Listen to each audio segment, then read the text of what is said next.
तो नमस्कार मित्रों, फरीथी एक वखत तमारुं स्वागत है एक नवा विडियोनी अंदर।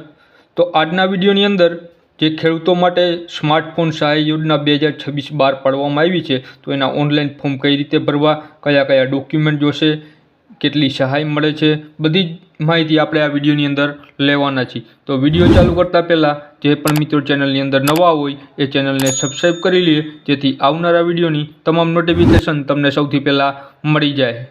तो मित्रों, ऑनलाइन फॉर्म भरवा माटे तमे तमारा मोबाइल अथवा कॉम्प्यूटरनी अंदर कोईपण एक ब्राउजर ओपन करी ल्यो। एनी अंदर टाइप करो आई खेडूत। आटलू टाइप करता जे पहली वेबसाइट आवे एने ओपन करी लेवानी छे। तो ओपन थशे एटले आ रीते तमने डेशबोर्ड जोवा मळे छे, जेनी अंदर उपरनी साइड बे ऑप्शन जोवा मळे छे, लॉगिन अने ऑफिसर लॉगिन। तो आपणे अहींया लॉगिन उपर क्लिक करवानुं छे।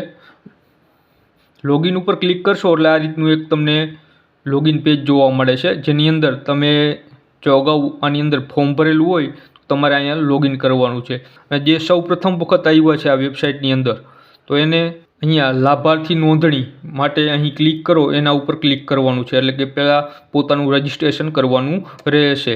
तो एनी उपर क्लिक करशो एटले आ रीतनुं एक रजिस्ट्रेशन पेज खुली जशे, जेनी अंदर लाभार्थीनो प्रकार एटले जो तमे खेडूत होय तो अहींया आपणे खेडूत ज सिलेक्ट करवानुं रहेशे।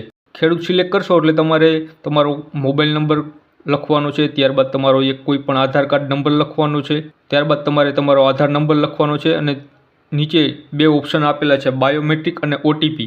जो तमारा आधार कार्ड में मोबाइल नंबर नाखेलो होय तो अहींया ओटीपी सिलेक्ट करवानुं छे, नहींतर बायोमेट्रिक द्वारा फिंगरप्रिंट द्वारा तमारे अहींया तमारुं रजिस्ट्रेशन करवानुं रहेशे। त्यारबाद एटલું થઈ જાય એટલે તમારે અહીંયા કેપ્ચર નાખીને સાચું અને આગળ વધો એની ઉપર ક્લિક કરવાનું રહેશે। એની ઉપર ક્લિક કરશો એટલે તમારું રજિસ્ટ્રેશન અહીંયા સફળતાપૂર્વક થઈ જશે। તમારું રજિસ્ટ્રેશન થઈ જાય એટલે ફરીથી આપણે આ પેજની અંદર લોગિન પેજની અંદર આવી જવાનું છે। તો અહીંયા આપણે રજિસ્ટર મોબાઈલ નંબર, તો આપણે રજિસ્ટ્રેશન કરતી વખતે જે મોબાઈલ નંબર આપેલો છે એ જ મોબાઈલ નંબર રાખવાનો રહેશે। તો અહીંયા પાસવર્ડ આપણે જે સેટ કર્યો તો એ પાસવર્ડ લખવાનો રહેશે। જો આપણને પાસવર્ડ યાદ ના હોય તો અહીંયા ઓટીપી દ્વારા પણ આપણે આપણું લોગિન કરી શકીએ છીએ। ત્યારબાદ નીચે કેપ્ચર છે અને લોગિન ઉપર ક્લિક કરશો એટલે તમારું અહીંયા લોગિન થઈ જશે। લોગિન થઈ જાય એટલે આ રીતે તમને જોવા મળે છે ઘણી બધી યોજનાઓ જોવા મળે છે। તો નીચે વિભાગ આપેલા છે, તો વિભાગની અંદર આપણે ખેતીવાડી અહીંયા પસંદ કરવાનું છે। ખેતીવાડી ઉપર ક્લિક કરવાનું છે। એની ઉપર ક્લિક કરશો એટલે સાઈડમાં શોધોનો ઓપ્શન આપેલો છે, એની ઉપર તમારે ક્લિક કરવાનું રહેશે। એટલે ખેતીવાડીની જેટલી પણ યોજનાઓ ચાલુ હશે એ તમને અહીંયા જોવા મળશે। તો અહીંયા ઘણી બધી યોજના તમે જોઈ શકો છો। ત્યારબાદ નીચે ઘણા બધા પેજ આપેલા છે, તો આપણે જે છેલ્લું પેજ છે એની અંદર જવાનું છે 5મા પેજ ઉપર, જેની અંદર સ્માર્ટફોન સહાયની યોजना છે। તો અહીંયા આપણે ડોક્યુમેન્ટ આપેલા છે, તો આપણે ડોક્યુમેન્ટ કયા કયા જોશે એ જોવા માટે અહીંયા દસ્તાવેજ ઉપર ક્લિક કરશું। એની ઉપર ક્લિક કરશો એટલે અહીંયા ડોક્યુમેન્ટનું લિસ્ટ આવી જશે, જેમાં સૌપ્રથમ છે જાતિનું પ્રમાણપત્ર, જો તમને લાગુ પડતું હોય તો જ। ત્યારબાદ છે સંયુક્ત ખાતેદારના કિસ્સામાં બાંહેધરી પત્રક, જો તમારી જમીન સંયુક્ત ખાતેદારો હોય તમારી જમીનમાં તો તમારે આ બાંહેધરી પત્રકની જરૂર પડશે, નહીં તો જરૂર પડશે નહીં। ત્યારબાદ આધાર કાર્ડ છે, ત્યારબાદ દિવ્યાંગનું પ્રમાણપત્ર છે જો લાગુ પડતું હોય તો, ત્યારબાદ 7/8ની નકલ જોશે, ત્યારબાદ સાધનનો ફોટો એટલે કે તમારા મોબાઈલનો ફોટો જોશે, ત્યારબાદ ખેડૂત સાથેનો આ સાધનનો ફોટો એટલે ખેડૂત સાથે મોબાઈલ હોય એવો ફોટો એક અપલોડ કરવાનો રહેશે। ત્યારબાદ આરટીઓ પાસિંગ, ત્યારબાદ બેંક પાસબુક અથવા કેન્સલ ચેક, આ બેમાંથી કોઈ પણ એક હશે તો ચાલશે। ત્યારબાદ છે ખરીદી બિલ, એટલે તમે જે મોબાઈલ ખરીદો છે એનું પાક્કું બિલ જોશે। તો આટલા મિત્રો તમારે ડોક્યુમેન્ટ આમાંથી જે લાગુ પડતા હોય એ અપલોડ કરવાના રહેશે। હવે મિત્રો અરજી કરવા માટે અહીંયા બાજુમાં એક ઓપ્શન આપ્યો છે અરજી કરો, એની ઉપર તમારે ક્લિક કરવાનું રહેશે। એની ઉપર ક્લિક કરશો એટલે આ રીતનું એક પોપઅપ ખુલી જશે, જેની અંદર લખેલું છે તમારી પ્રોફાઇલ આધાર સાથે ચકાસાયેલ નથી। શું તમે તમારી પ્રોફાઇલ સાથે આધાર સાથે ચકાસવા માંગો છો? જો તમે તમારી પ્રોફાઇલ ચકાસશો નહીં તો આ ખેડૂતમાં કોઈ પણ યોજના અરજી કરી શકશો નહીં। તો ખાસ ધ્યાન રાખજો મિત્રો, જે આની અંદર તમારી પ્રોફાઇલ છે એમાં આધાર નંબર લિંક કરેલો હોવો જોઈએ, તો જ તમે આની અંદર અરજી કરી શકશો। હવે તમારે લિંક કરવું હોય તો અહીંયા યસ ઉપર તમારે ક્લિક કરવાનું રહેશે। યસ ઉપર ક્લિક કરશો એટલે સૌપ્રથમ ઓટોમેટિક તમારો મોબાઈલ નંબર આવી જશે, એની સામેની સાઈડ તમારે તમારો આધાર નંબર લિંક કરવાનો છે એટલે આધાર નંબર લખવાનો છે, ત્યારબાદ ઓટીપી દ્વારા વેરીફાઈ કરવાનું રહેશે। તો હું અહીંયા મોબાઈલ નંબર નાખીને મારો ઓટીપી લઈ લઉં છું અને ત્યારબાદ નીચે કેપ્ચર આપેલું છે એ કેપ્ચર ફિલ કરી દેવાનું છે અને સાચું અને આગળ વધો એની ઉપર ક્લિક કરશો એટલે તમારું અહીંયા આધાર કાર્ડ છે એ પ્રોફાઇલ સાથે લિંક થઈ જશે। ત્યારબાદ તમે કોઈ પણ યોજનાની અરજી કરી શકશો। હવે અરજી ઉપર ક્લિક કરશો એટલે તમારું જે મોબાઈલ નંબર છે, આધાર નંબર છે એ ઓટોમેટિક આવી જશે. ત્યારબાદ તમારી જે જન્મ તારીખ છે એ તમારે અહીંયા લખવાની રહેશે. ત્યારબાદ તમારો ઈમેલ આઈડી છે, જો ફરજિયાત નથી હોય તો તમે લખી શકો છો. ત્યારબાદ ખેડૂતનો પ્રકાર છે, જેમાં તમે સીમાંત ખેડૂત છો, નાના ખેડૂત છો કે મોટા ખેડૂત છો, જે પ્રમાણે આવતા હોય એ પ્રમાણેથી તમે સિલેક્ટ કરી લો. તમારી જાતિ છે, તમારું એડ્રેસ લખવાનું છે, જેની અંદર તમારો જિલ્લો, તાલુકો, તમારું ગામ, પિનકોડ એ બધું જ અહીંયા લખવાનું છે. ત્યારબાદ અહીંયા નીચે ટીક માર્ક કરીને સેવ એન્ડ નેક્સ્ટ ઉપર ક્લિક કરવાનું છે.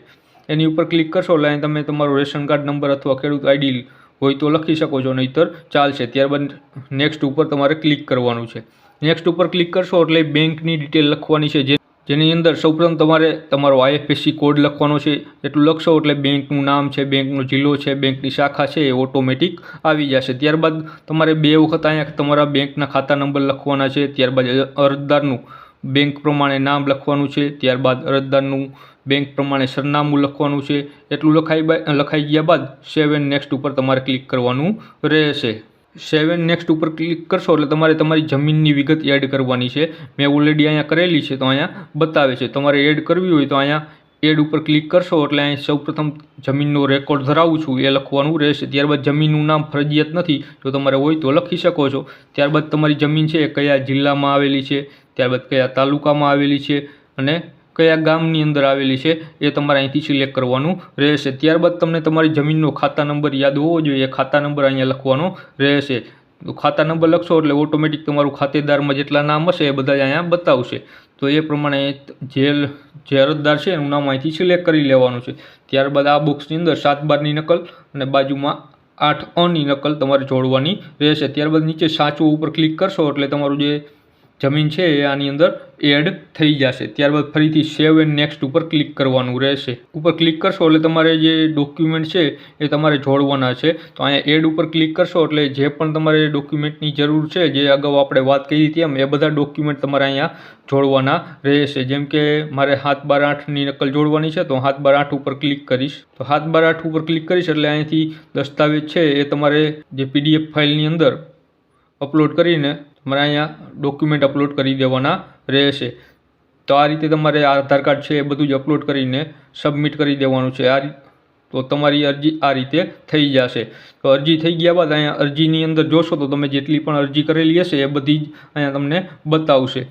ક્યારે તમે અરજી કરેલી છે, શેની અરજી કરેલી છે, એની સ્થિતિ એટલે કે એનું સ્ટેટસ શું છે એ બધું જ અહીંયા તમને બતાવશે. અને સાઈડમાં એક પ્રિન્ટનો ઓપ્શન આપેલો છે, એની ઉપર ક્લિક કરશો એટલે PDF ફોર્મેટની અંદર તમારી જે અરજી છે એ આવી જશે અને એને ડાઉનલોડ કરીને રાખી લેવાની છે. તો આ રીતે મિત્રો તમે ઘર બેઠા તમારા મોબાઈલ અથવા કોમ્પ્યુટરની મદદથી ફક્ત 2 મિનિટમાં તમારા સ્માર્ટફોન માટેની અરજી તમે કરી શકો છો. તો મિત્રો વિડીયો પસંદ આવ્યો હોય અને માહિતી સારી લાગી હોય તો વિડીયોને શેર કરજો, જેથી જરૂરિયાત લોકો સુધી આ વિડીયો પહોંચી શકે. તો ફરીથી મળશું એક નવા વિડીયોમાં. ત્યાં સુધી જય હિન્દ, જય ભારત.